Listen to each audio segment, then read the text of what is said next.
大家好，我是田园，今天给大家分享一个云朵小蛋糕做法。首先我们把4个鸡蛋的蛋清和蛋黄先给它分离出来，接着我们先加入几滴白醋去腥，然后再用电动打蛋器把它们高速搅拌1分钟左右。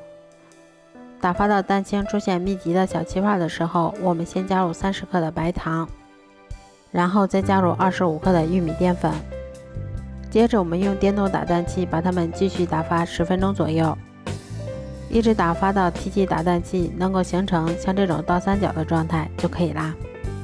蛋白打好后，我们先把它倒入铺有硅油纸的烤盘里面，然后再用铲子把表面给它稍微摊平整一些。